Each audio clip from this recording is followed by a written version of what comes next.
राजस्थान, इस मरुधरा को विधाता से केवल दुर्भाग्य ही मिला है। रहने को बंजर जमीन, पीने को सौमासे का पानी, खाने को 2 फाक बाजरा, संपत्ति के नाम पर अरावली के कंकड़ पत्थर, त्योहार के नाम पर अकाल और मनोरंजन के लिए युद्ध।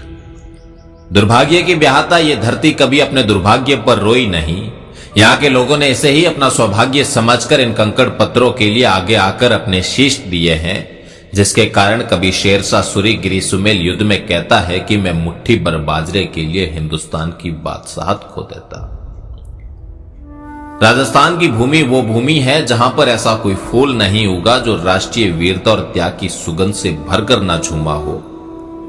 वायु का एक भी झोंका ऐसा नहीं उठा जिसकी झंझा के साथ युद्ध देवी के चरणों में साहसी युवकों का प्रस्थान ना हुआ हो।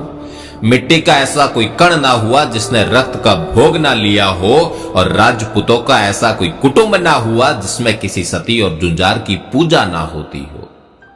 महाकवि रामधारी सिंह दिनकर ने कहा था कि जब भी मैं राजस्थान की धरती पर पांव रखता हूं तो मेरे पैर कांपने लगते हैं कि कहीं मेरे पांव के नीचे किसी वीर की समाधि या किसी वीरांगना का थान आ जाए, क्योंकि यहां पर अपने इष्टों की आराधना गौरवमयी जीवन नहीं अपितु गौरवमयी मृत्यु के लिए की गई है।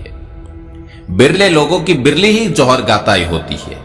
यहां के योद्धा इतने भोले रहे हैं कि रणभूमि में शीश भूलकर धड़ से युद्ध कर जौहर दिखाते थे।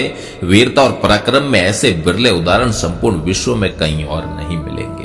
प्रताप, हमीर, कुंभा, वीरमदेव, मीरा, कर्मा, पन्ना, पद्मनी जैसे हजारों वीर वीरांगनाओं की जगविख्यात कहानियां यहां सुनाने की आवश्यकता नहीं है। बहुत कही जा चुकी है, बहुत सुनी जा चुकी है, और मुझे हमेशा इस बात का अभिमान रहा है कि मैं उस धरती में पैदा हुआ हूं जिसके लिए कहा जाता है कि मुंड कटे रुंड लड़े इतिहास हमें बताता है। खुददारी से जीना केवल राजस्थान सिखाता है, खुददारी से जीना केवल राजस्थान सिखाता है।